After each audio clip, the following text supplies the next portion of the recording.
So now check this, when you're a 20-year-old individual and you're in a trap den and you're looking outside of the window on a Sunday morning, being ready to see if police are gonna raid the house. And if they are, you gotta jump out of the window, paranoid, weed in your system. When you're that stage and you're looking out of that window, all you see is nothing.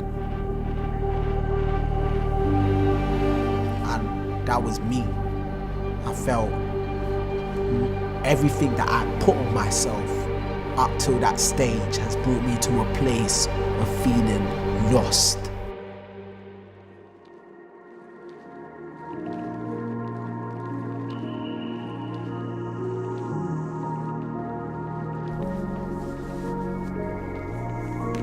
My name is Luke, I'm 23 years old. I was a gangster, drug dealer. My life was all about making money.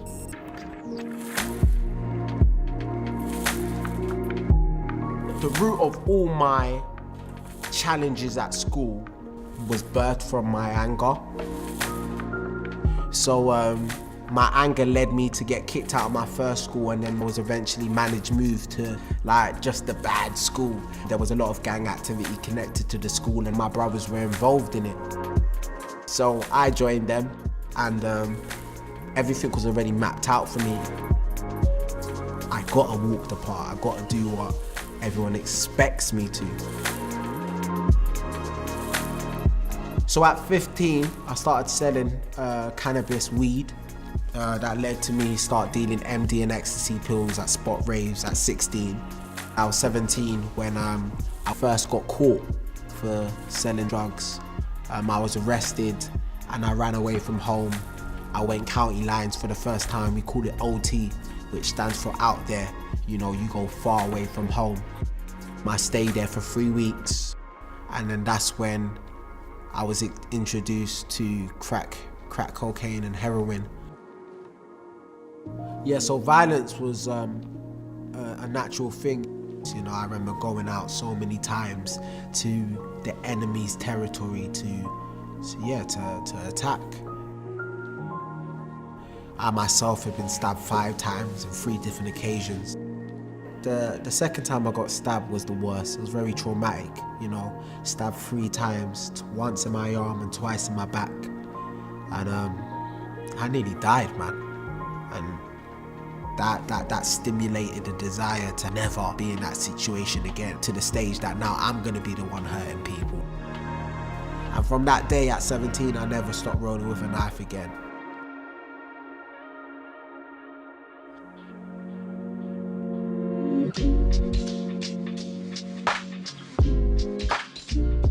My first year of university was like a lifeline, man.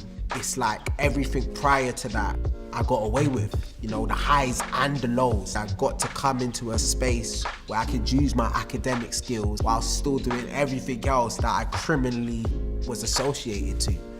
So throughout that first year, the money was ridiculous, you know. I'm popular, we're partying, you know, there's girls. There's no need to even be violent now.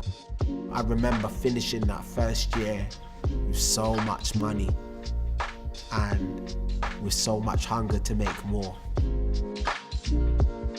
Around that time was when I adopted the county lines phone, which was an investment into crack cocaine and heroin. So we were putting a lot of money in those startup costs and we were getting workers to serve while I was at uni. And it was taking a lot of hits, you know. The house got kicked down by police, workers were being robbed. It was ridiculous. I remember getting phone calls all the time whilst I'm at uni. So my response to it was, I'm gonna do it myself. I'm gonna go hands-on. Being hands-on is such a profitable move. It's a dangerous move, but it's profitable because you don't have the worker there no more. You're there yourself. You don't need to pay the worker. You don't need to worry about losing drugs. Like, everything's coming directly to you. But I knew the risk that I was about to take because I had so much to lose. And boy, did I lose so much. Not even in terms of financially, but just in terms of my peace, man. I was driving up and down to and from county lines, but every time I made that journey, something horrible just happened. I got into car crashes and I was driving without insurance, so I got into court battles with the car. I was jumping out of windows in the drug den. I was getting into fights with drug addicts. I was being chased by police. It was crazy because I was just tired. I just felt the money wasn't worth it. So in my last year in uni, my friend Christopher just got sentenced for a very long time. And what you need to know about Christopher is that he's already spent a lot of his time incarcerated. He was free for almost a year, and then after a firearm case, he was sentenced back to prison. It was so frustrating to find out that he was incarcerated again. It was almost like you took something from us. And that was followed by a few months later when Hakeem, another close friend of mine, was murdered, shot in his head. And I think those two significant losses just forced me into a wall where I had to find peace with what my life was, and I couldn't find that peace, and that threw me in a state of depression, anxiety.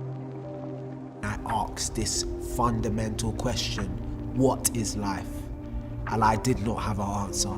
The money, the cars, the respect, the fame, the popularity, the music, none of that could tell me what my life was. I remember telling my girlfriend, I don't know what it is, but something's gotta change.